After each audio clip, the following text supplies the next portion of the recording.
Hello and welcome to another episode of The Last Video Store. My name is Alexei and I shall be your guide and guru in all things movies as I talk to fun, cool and interesting people about their favorite films in the style of an old school video store rental combo. And today's guest is someone I've been looking forward to talking to all week on this show, and they have a wonderful sense of cinema. This is an episode discussing film with Calum Hood.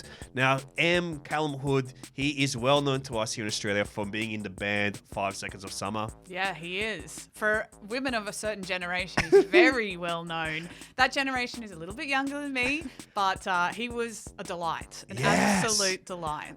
I'll tell you, you'll hear it in like 5 seconds from now, but we like 5 Seconds of Summer from now. And it's always going to be, but we just clicked instantly. Yeah. Had the best time hanging out with Calum today. He's got a new album out now, his debut solo record called Order, Chaos, Order. We talk a lot about like self-expression and collaboration in this chat. So I just had the best time talking to this guy. Yeah. And I hopefully more people will discover his album now from our little podcast. Yes. But, we'll give him a boost. We'll give him that little boost, but it was such a delight hanging out with him. And you've been a big fan for a while, hey? Oh, yeah, totally. I've known about 5 Seconds of Summer, as has the rest of the world, for a very long time. But I actually worked in American Apparel when that song about a sexy girl in her American Apparel underwear came out, and the undies flew off the shelves when that song came out. I remember that era too, because you and I are like the same age, so a little bit older than the Five Sauce Boys. Yeah. But I remember that, and I know the American Apparel that you're talking about. Just seeing the lines and lines and lines, people going crazy. Yeah, it was just like it kind of brought American Apparel back into the zeitgeist. Really, absolutely. It became not just a millennial brand that older people liked. But Calum's album Order, Chaos, Order comes out on June 13th. Check it out. Have fun. It's quite a moving little piece. I don't know I'm so bad at talking about music. Yeah. I'm so good at talking about Leave movies. it to me. I mean, it's a lovely little piece. What does that even mean? But it's quite a moving album, I found. And I've had such a good time talking to him that just made me go, oh, okay, cool. Now I see a bit more, understand more of the artistry that goes into it. So great time, great dude. Check out the album. In the meantime, if you want a video store recommendation from me, like Calum is about to get by talking to me about some of his favorite movies, leave us a review on Spotify, Apple Podcasts, on a YouTube comment, even on the Instagram at Last Video Store Batuta, and I will give you a custom recommendation based on your taste. We've got a new review here that came in just on the day of recording right now. Yeah, this is from Ziggy Montgomery. Oh my God, I'm friends with your brother Guy. Oh, really? Guy Montgomery, one of my best buds. Imagine naming your kid Guy and Ziggy. Ziggy. Okay, they say, oh boy, what an absolute cinematic audio delight. This is written by me. Or me.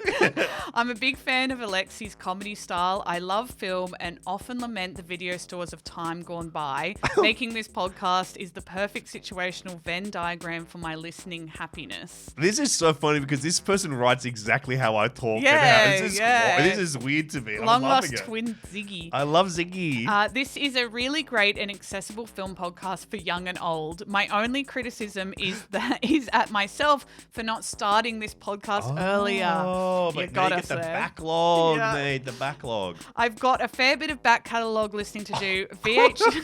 See? This is me. VHS Essential. For your podcast regular rotation. Oh my God, Ziggy, I'm stealing that from you, by the way, to let you know. And they haven't given you any movies that they want, but do you have a recommendation for them anyway? I will give them a recommendation. They are me. I'm going to tell you a movie that I go, oh, that was me watching this film. So I've seen film festival like last year or the year before. It is called I Like Movies, which this person obviously does. But it is, I think, the best video store movie I've seen in quite some time. It's about a 17-year-old kid in Canada who gets a job at a video store set in the early 2000s. And it's about a guy who likes movies. This guy likes movies. He sounds like me. I watched that movie go, that guy in that movie is me when I was a teenager working in a video store. Ziggy, you're going to love it. Think Ziggy will love it. I like movies. Check it out. Let's get into our chat with Calum Hood, because this is the most fun I've had in quite some time doing this podcast. So let's get straight into it. The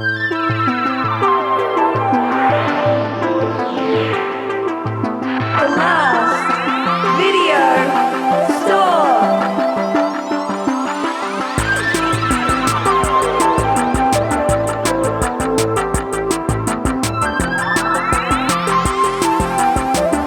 This is always the hardest part is starting the podcast. Yes, okay, we've had a lovely hangout, and now let's make it official. So, hello there. Whoa, okay. Welcome. Now I love that voice. Keep it around for the podcast. Well, Calum, thank you for joining me here in the last video store. It is my pleasure to have you perusing the aisles of this store eventually. Look Yes. at this beautiful place all around us. It's Yeah. taking you back into time. It really is, yeah. Back into the Blockbuster days. Take me to Video those- Easy. Video Easy and Blockbuster. Yeah. The two warring factions of Australian video Yeah, stores. no, the two column staple of culture. Take me back, man. What were your video stores like growing up? Ooh, first of all, rest in peace. And second of all, not that great. They weren't that great of facilities. Wow. But, like, amazing for a kid to walk, around these, these tall kind of catalogs of all these different movies and stuff. And I think I loved ANTZ when I was growing up. Wow, the DreamWorks classic. That was your favorite? Yeah. Yeah. Dude, can I swear? You Or no? can. Yeah, fuck Bug's Life, dude. Hell yeah, dude. Ants. Let's say fuck Bug's Life. We love it. No, take it back. It felt weird. No. We're gonna do it. We're gonna say even worse things about Bug's Life. I'm with you. I'm an Ants guy over Bug's Life. You know, I'm just a couple of years older than you, Okay. so I was right there in that battle. You know, Yeah, a to little bit me, darker. Ants was Video Easy. Bug's Life was Blockbuster. Wow. And I took the side of Video Easy and Ants. Damn. Yeah, you couldn't have summed it up any better. But I think there's something about Ants is a more intellectual film. You know. That's what I like to think. I like to think Exactly. at 8 years old, I'm switched on. We've got those high-minded, falutin intellects going on. Yeah, I go, I'm not part of the mass. I'm here on the more niche side of film, of cinema. Exactly. And what's more niche cinema than going, how can we make Woody Allen appealable to I young know. kids? Yeah, and I was like, oh, should I bring Ants up? Because Yeah, kind bring of- it up, okay. you know. Oh, well, I mean, it was one of my favorites, Okay, really. And then you good. know what it was? The Z. The Z. Yeah, the Z in the title, you know? So sick. That's how you go, how do we get an 8-year-old boy to like this movie? Let's put a Z in the title right at the end. Yeah, I went, oh, I swear it was an S, but this is I'm feeling really cold to this. But yeah, what a beautiful place Blockbuster and Video Easy was. Yeah, it taught us a whole new way to pluralize. You can pluralize with a Z. Oh, look, sky's the limit after that. I started putting any letter after that, yeah. So where was your video store? You grew up in Western Sydney, you said? I grew up in Mount Druitt. I'm a Mount Druitt boy through and through.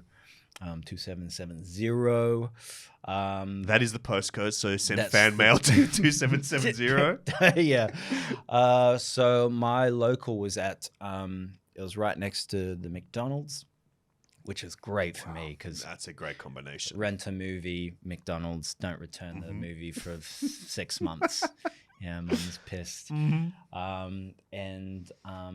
Yeah, but I used to have a bunch of VHSs. We had like a VHS kind of like just a desktop thing. And Yeah. I just had a bunch of VHSs. And Do you remember what was in your collection? Well, Ants was in there for Good, sure. Thank goodness. My dad's Scottish, so Braveheart. Wow, okay. Braveheart was in there. Yeah. And we'll talk about this, but Trainspotting as well, another Scottish kind of cult classic. There was a few. I mean, I probably had a Bug's Life, I'll be honest, but there was probably like more younger movies. I think there was what's that that Australian movie about the dog? Okay, this is a big one for me. This is, I believe you're talking about Napoleon. Napoleon. My God. dude. Memories. As soon as you said that to me, I was taken backwards into time as well. This was one of my favorite movies as a kid as well. I rented it from the video store at least 5 or 6 times. I Yep. don't know why they didn't just buy it from me at that point. You're like, we want to invest in the people making this movie. Exactly. Give him some cash, man. But that is a rare example of a kind of film they don't really make anymore, which is an animal movie for kids with human voices. Yeah, I mean, right. it's acting voices. And then it would be like it was a singing movie where they Yeah. just filmed animals running around. Yeah, and it was like actual animals as well, like the scene where they have like the frilled neck lizard. Yes. And he's yelling at him. Oh my god! I just got a goosebump when you said that. Dude, I used to love that guy. I remember the kangaroo, and it would be like, kangaroo, Yeah. laroo, laroo. It's like, I don't know what that movie's about. I think it's about a dog who's in Sydney who gets somehow in a hot air balloon or something lost in the outback and has to try and get back. Is that what it's about, to your memory? Look, it's a beautiful sentiment. You know, who doesn't feel like that sometimes? Exactly. But a beautiful golden retriever. Napoleon, better than the Joaquin Phoenix Napoleon movie, I'd say. Well, I didn't even see that movie. I just read the reviews and I said, no, thank you. Not today. Well, Calum, I'm loving talking to you about movies. I'd love to send you out to the store, start perusing the shelves, come back. We'll talk about 3 movies that you want to talk about, a new release film, 2 weekly favorites, and then I will try my best to bestow upon you staff pick recommendation based on your taste. I'm really excited. And I am going to be factoring in ants to that as well now. It wasn't one of your picks, but I'll just say I'm going to be thinking about ants while you're talking about these movies. New release.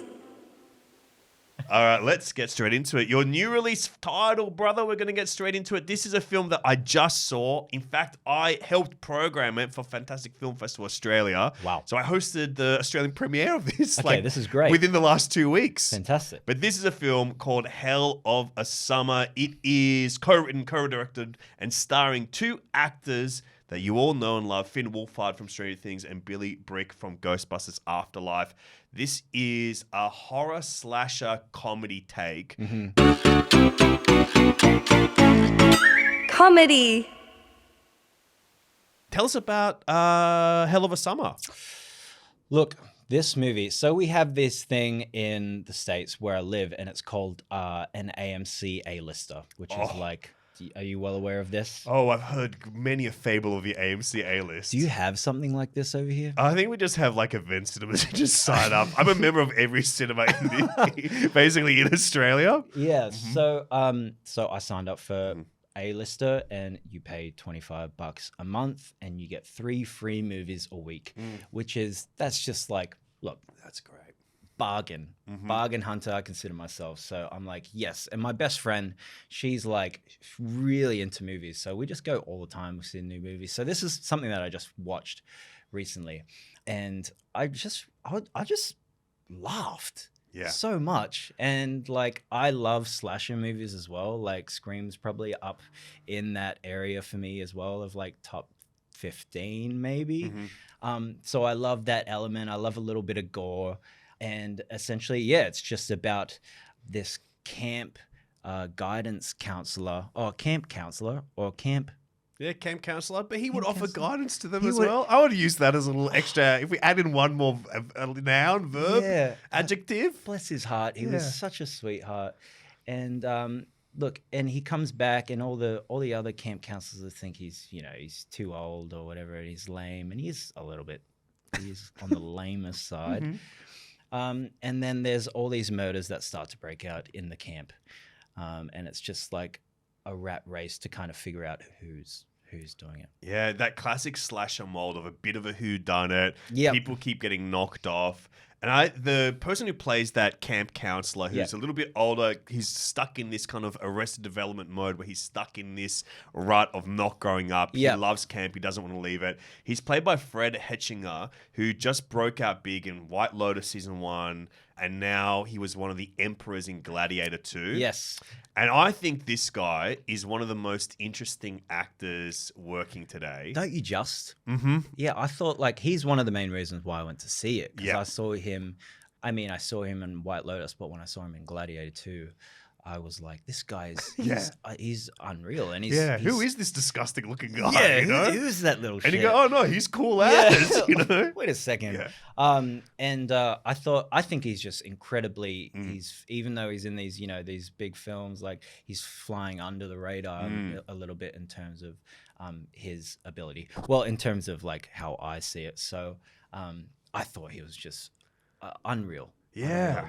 In this movie. I think for me, seeing him in this, because, obviously he's funny in White Lotus, and Gladiator, he gets something really fun to play, playing like one half of this psychotic pair of like, all I can describe him as disgusting little anemic looking emperors. Yeah. And then I think what it did for me, seeing him in a really fun comedic role with a lot of warmth, I was like, this is a kind of character actor that I can see becoming like a Philip Seymour Hoffman, someone who can do both things really effectively, play warm comedy, play goofy, but also play like the weirdest part in a big blockbuster film to like great effect. Yeah, I didn't even think about it. That's like the perfect comparison. Wow, thank you. Hoffman, I'm one of the most perfect comparison guys. I can do great comparisons. You're blowing me away right now. Yeah, you're totally right. And I just really, I always think with these characters, it's like, it must be really difficult to really commit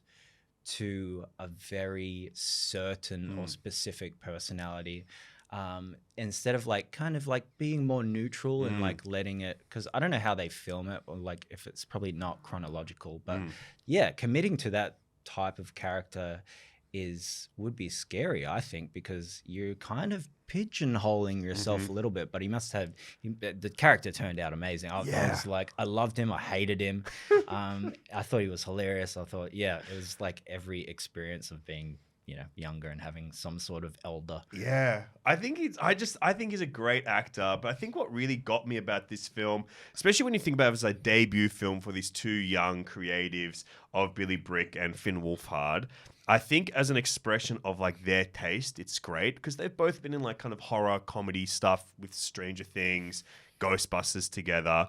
I think this being like a throwback to that 80s style of slasher camp movie, like Sleepaway Camp I was a big fan of. I think that's such a fun one. Or The Burning, Friday the 13th. Yeah, for sure. But what this really captures is like a very much a more modern, riffy sense of humor. Like to me, very Gen Z style humor that just really works. And what I really loved about it, which I think to me, I don't know if this is for everybody. I don't think this is a film for everybody. But why it is for me is this film captures something I think is a very rare observance of these kind of movies. And it lives in it, which is this fully embraces the pleasure that I get out of all the quote unquote boring bits of horror movies where people are just hanging around and shooting the shit and stuff. I gain a lot of pleasure in those parts from this exact type of horror movie, the kind of horror movie this is aping.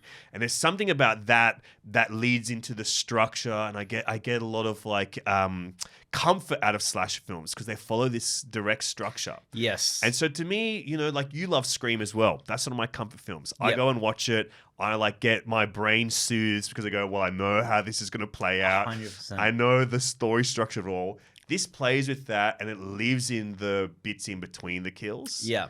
And I think that's like a great observance from two young filmmakers that I think is unique about this. And I think might be something that a bigger audience might not connect with.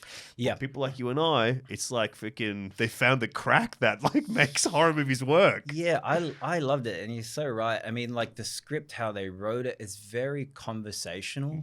It's not really like setting up these big kind of plots in the movie. Like the in-between parts is like, you feel like you're just kind of like observing this group kind of chat shit to each other. Yeah. Which I really resonated with. And like, yeah, I was, as I said before, like I was just laughing so much. I think it's just really well calibrated comedy for me. It begins with Adam Pally, who's one of my favorite comedic actors, in a little, the Drew Barrymore type cameo role in this film. But it's just like, I just really like this. It subverts things in a really nice way. It feels very clean. But it's a kind of film that I could see myself watching for the rest of my life on like a little Sunday afternoon, lazy Sunday type vibes. Yeah, I agree. And it's cool, like, especially with Finn. He's so young, and like that's really cool for him to be able to step out into his kind of writing debut. And I think especially with this, it's almost like a low key directorial debut where it's just the stakes are really low. It's just like a fun horror film, fun comedy film, and it's just a way to get to explore. Yeah, I'm really excited to what he has to offer in the future because it did kind of like go under the radar a little bit, but I really liked the tone that he kind of set for his first big thing. Usually you go out with this big amazing splash, but it was really tasteful. Well, I'm going to use what you just said to do a segue into a more interview about you and your current project as well. It feels like we're leading to a little bit of it, so I'm going to jump in. Okay. But you've been working in collaboration with a band, 5 Second Summer, for most of your adult life. Yes. And now you're moving into your own solo debut LP with Order, Chaos Order. Yep. What has that experience been like for you, in now embracing a different form of self-expression? And how has that kind of been teaching you about collaboration as well now? Wow, beautiful question. Yeah, it was daunting at first. The mindset was, I'm going from a group and heavily collaborative process into isolation, into being by myself, into, being vulnerable and being more naked than without the band. But as soon as I changed that mindset, finding new creative partners, finding new friends, finding people who will help me tell my story. That's when things started to change, yeah. And what was it like embracing new collaboration? Because for me, I always think of collaboration as you just get access to ideas your brain can't even form. Yeah, I mean, it's like, I don't think I'll ever not collaborate. I don't see myself doing an album and just doing it by myself, just because, I probably couldn't do that. That's way too hard. It's at that point you go, okay, what do I plug in? Am I doing that as well by myself? Okay. Yeah. And B, yeah, you're right. It's you get so much more access to ideas that you would never have come up with yourself, and that's beautiful to be able to let someone in like that. And have you felt this new form of creative expression, daunting, of course, but can you talk about has it invigorated your connection to your own creativity? Wow, massively. Yeah, really came face to face with things that, I wasn't as great of, maybe things that along the process that I was insecure about. Learned a lot about, my leadership qualities and how I led throughout this whole campaign, what type of leader I want to be, how that reflects when I go back into the band. And also I was just able to expend all these stories that I've been collecting my whole life and be able to tell them from a view where I feel like I can actually process and articulate the way I want to say them, and the way I want to present them to people. So that was really special for me. That's so beautifully put, man. Thank you. I'm glad I snuck that little little question in there. Yeah, I'll throw the cue card away. No, I've been so excited to talk to you about that because I find the idea of collaboration so fascinating. Weekly. And now I'm going to use that to segue into your next film as well. Okay. We're talking creative collaboration. I think one of the greatest pairings of director and actor in our lifetime, at least, is Ewan McGregor and Danny Boyle. And here they are with one of my favorite movies in the history of cinema and my history of watching movies. You've got Trainspotting.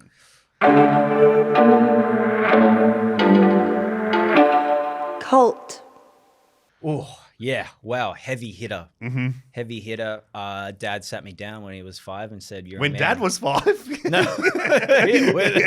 What's that song? Yeah. Yeah. He sat me down. He said, "Yep, we're watching Trainspotting." Pulled it out of the VHS, popped it in. And from then, it's just it's a sentimental thing for me. Wow. But also just the shots, how the story is told, the pacing is just all... it's so romantic to me. Well, I think as well, this is one of the most horrifying comfort watches of all time. Really I think for you and I, it sounds I love watching this movie. It's really actually quite terrifying. Yeah, there's a certain point where you go, oh yeah, I forgot the saddest shit that's ever happened in the movie happens in this film. But I think it's there's so many great aesthetic pleasures to this, be it from the really fun kind of how would you describe house music, so much of it? Yeah, the mixtape is this 90s kind of garage, electronic, house music, which is cool. Yeah, I think that Born Slippy, I tell you, that is one Born Slippy, which it features heavily in this film and in the legacy of this film as well. Yeah. Especially in Trainspotting 2, T2 Trainspotting 2. Yeah. Very heavily featured in that. I think one of the best needle drops ever in a movie. And I love that song so much that I listen to it almost every day. And it is the best example of, maybe not every day, but close enough to. Or in a lot of my playlists. For sure. But it is the best example of a song that I love listening to so much that I have never finished listening to it, where I go, I'm halfway through, I love the way this song starts. May as well just start it again. Yeah, I mean, this like, and again, as like, you know, being a musician, like I love soundtracks, and I love like, this one's more of a mixtape. It's like a collage of like, you know,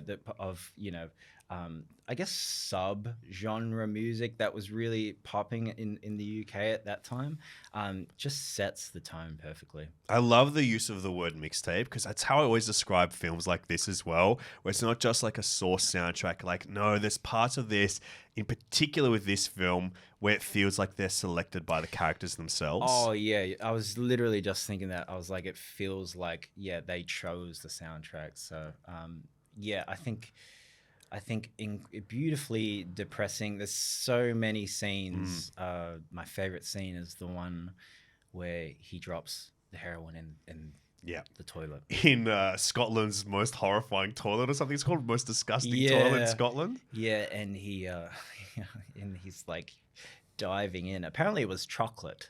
Oh, which makes it more. I'm like, oh, yeah. This I mean, I don't know. I don't want chocolate stuck to my hands either like that. But it's still kind of gross, but a little better than shit. He drops his heroin in the toilet that's filled with, you know, whatever you can imagine, it's in there. Yeah. Exactly. And then he dives in the toilet head first, and he's going through, and then you see his legs all the way up in the air, and then he goes through, and then he drops into this beautiful, vast ocean. Yeah. And there's something about that where the surrealism of Trainspotting, it is like the disgusting and the profound together, you know? And there's something about that I think really, really deeply resonates. And like you said, it is like depressing, but there is this real jovial tone throughout it. Like that is, you know, choose to enjoy life is kind of like enjoy what you've been given. Yeah. You're saying your dad was the one who put you into this film, like when you were very, very young. Yeah. What was your dad's relationship to this film? Well, he moved to Australia when he was 18. So I think I've started to, you know, like look back on memories of, you know, how we coexisted. And he had a lot of things a lot of Scottish influence. Like he used to listen to the Proclaimers a lot. Like he always used to play Scottish films, and he always used to watch Scottish football. And it's like, I think he was just really reconnecting with that side of himself. And I think he just wanted to share that with me. Yeah. And I think especially if he came to Australia when he was 18, like it sounds like he could see like his group of friends that he'd probably left behind or something. Yeah, you know? no, exactly. And he's from Edinburgh as well. Yeah. They support the same football team he supports. So it's probably like, you know, very reminiscent of maybe how, you know, he grew up. Yeah. Well, sometimes a silver screen, it's a mirror reflecting back on your own life is what I always say. Wow. Well, clip that chat. Yeah, put that in there. Guys, there we go. Now you feel profound as well. Let's go into your next film, though. This is from Australian maestro, Mr. Baz Luhrmann, with his 2001, probably his most significant hit and impact onto culture. It is Moulin Rouge. Music. Tell me about Moulin Rouge. So when I was thinking about, movies, there's so many thoughts about this movie. You can express many of them. You don't have to just give one thought. So many thoughts. So, you know, there's been a Wicked phenomena. Mm-hmm. Yes. There's been a Wicked phenomena in which, out of spite to how many people tell me on average a day to go see it and how wonderful it is, I have abstained and I refuse. In and protest? A refusal in protest. But I also learned how many people are musical and theater fans. And someone called me a theater kid the other day, and I went, I think you're right. I think I am a theater kid. If the tap shoe fits, You one know, must wear it. Exactly right. So in honor of that, in honor of my recent epiphany, I chose this movie, and I just love it. I just love this movie. A lot of dark undertones. Again, Ewan. Oh yes, my God, the Ewan double. The Ewan double. Also, I have a Trainspotting tattoo. I've You got a Trainspotting tattoo? Yeah, so I have this one here. Oh my God, I just said choose life, and you've got it right there. And then I have the last line here. Oh my God. Of the big speech. The he big, like does. his monologue. Yeah. Oh my God. And I got that just on a whim in New York somewhere. Well, so. I think you got to put in between those the nice red curtains from Moulin Rouge. Maybe the windmill in the background if as I well. like roll my belly, they like open or something. Okay, now we're cooking with something powerful here. Look, I'm a sentimental guy. I used to watch this with my sister, Moulin Rouge, and I really grew to love some of the songs in the movie. Yeah, I mean, it's truly like a kaleidoscopic movie where it draws so much from so many influences. I have never been a big Moulin Rouge guy, but I would say over the years, I've become much more of Baz Luhrmann fan.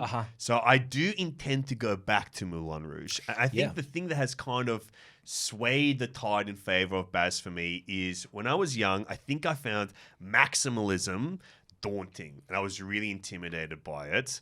I've sounded like that was terrifying. I couldn't handle it. I was terrified of Moulin Rouge. But I was really intimidated by maximalism. And now like it's something I really embrace in cinema is like huge, big swings, big choices. And now when I think about Moulin Rouge, I go, there's so much that's taken from like Bollywood cinema, so much of that like aesthetic, so much of like this is every genre all combined the way the Bollywood films do. And a couple of years ago, I went with my partner and her parents to go see the Moulin Rouge live stage show. Yeah. And I think her parents thought it would be more like Cabaret, which they love, or Chicago or something. And then they were like, they did not like it at all. It was such a bizarre experience. But I go, maybe there's something more in Moulin Rouge because it is like that kind of big musical. But because a lot of the songs are like found songs and stuff. Yeah. It's a little bit more of that mixtape vibe that we were talking about before. So I don't know. Sell me on Moulin Rouge. Should I watch it this week? How should I do it? Give it a go. Yeah. I think I totally agree when like the first 20, 30 minutes of the film is really uncomfortable to watch. It's like this really chaotic insight into like the Renaissance period where people, started to really creatively express themselves. But there's all these dark undertones going on in Paris, and I think just like for me as well as like growing to be a writer, like I just loved his kind of arc as a character where he just like really devoted everything to this one muse which was Nicole, and I think that's just so poetic I think it's just like, he just gave everything out of fear that he was going to lose her. And I just love the way it feels I like dark films that have like darker undertones. That are a little less clean, and I think the whole and the songs as well. Yeah, as you're saying, they're not like more operatic or theatrical. Ewan's voice is he's just like a guy singing. Yeah, he does have a beautiful voice. He has a great voice. Yeah. Yeah, it really blew me away. Wow, okay. I think that angle may have sold me back in. Great. And if I hate it, you'll hear all about it, mate. No, I think that's a lovely way to talk about Moulin Rouge. Yeah. Yeah. Staff pick. Well, let's continue on. It's now time for me to give you a staff pick recommendation based on your taste. Okay. Imagine if I just go, well, you like Ewan McGregor. Have you seen Phantom Menace or Attack of the Clones? They're pretty good. Yeah. I was trying to think, and I really zoned in on a couple of things. I love that mixtape, like the mixtape soundtrack that we've talked about across like basically all of these films. I really want to give you something from like what I took from Hell of a Summer that I thought was quite essential to that film, and especially the way we talked about it, was young filmmaker like really taking a swing, really like finding their voice and stuff. But the big one for me was Trainspotting because it's just one of my favorite movies. And I was trying to think of like what were the other films that I loved when I fell in love with Trainspotting. So I've got one. It was hard to find in Australia for a long time. So hopefully you haven't seen it. But if you have, I don't know. I will have to torture myself somehow and think of something else. But have you seen the movie Human Traffic? I don't think so. Cult. So this is 1999, and I definitely has been lumped in as like Trainspotting exploitation, if you will.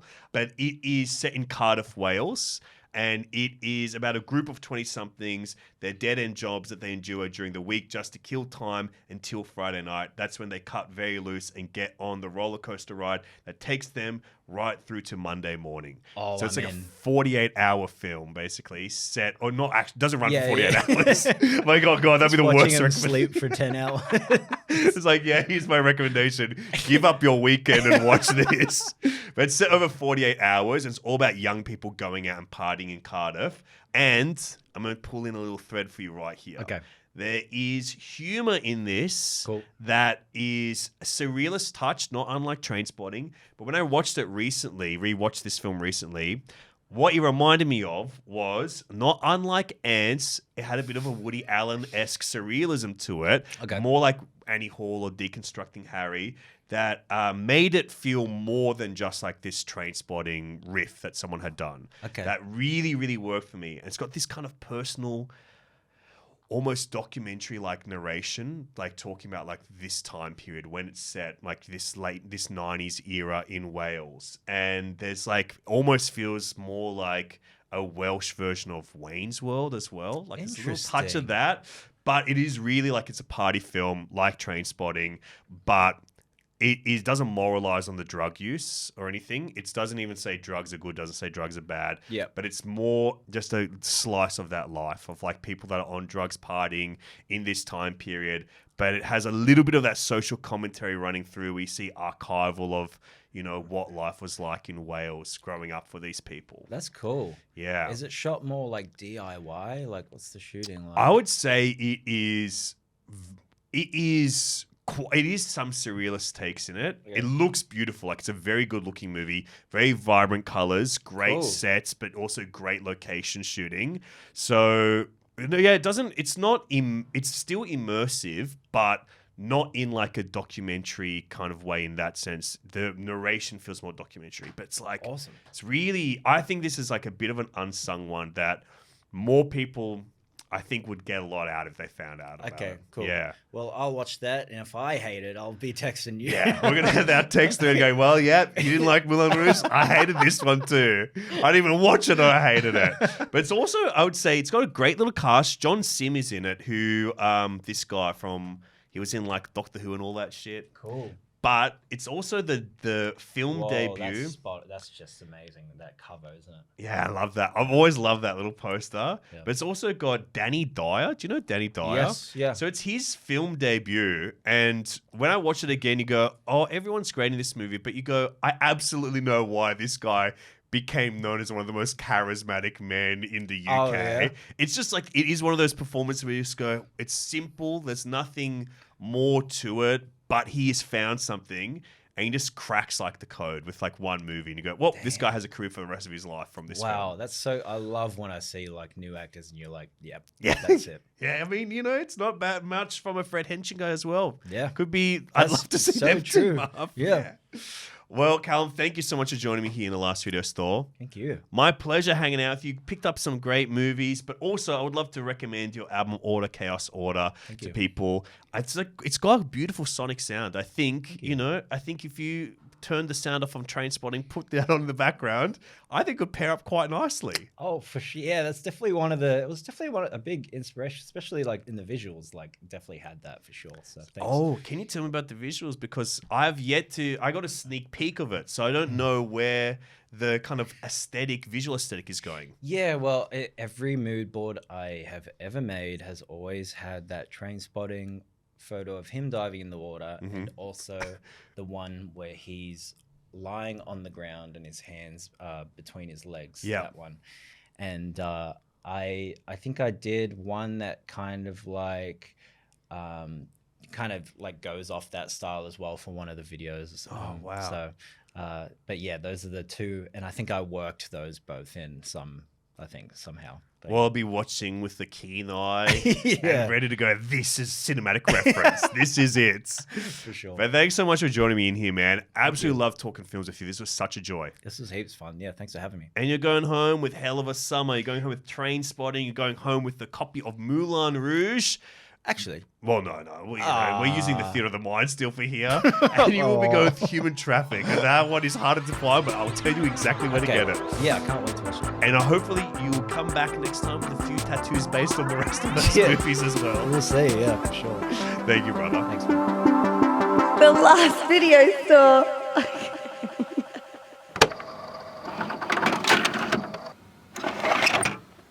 All right, that was our chat with Calum Hood. And what a fun time it was, hey? It was so fun. I just loved hanging out with that guy. I Yeah. think we're friends. I think we're friends too, and I hung out with him for 45 seconds. I had 45 minutes of the guy, so a little bit more close with him than you are. But that was so fun. His new album, Auto Chaos Auto, is out on June 13th. So start spinning that in your ears. And in the meantime, follow us on Last Video Store Batuta on Instagram. Engage with the podcast on YouTube, Apple Podcasts, Spotify. Recommend it to your friends as well. Like Ziggy Montgomery said at the top of the episode in the review, send it out to people. It is for young and old alike. And my recommendation is to go see Alexei's show, Oh. Refuse Classification, because I have now seen it and I can officially recommend it. Wow, thank goodness. It was Thank goodness. fantastic.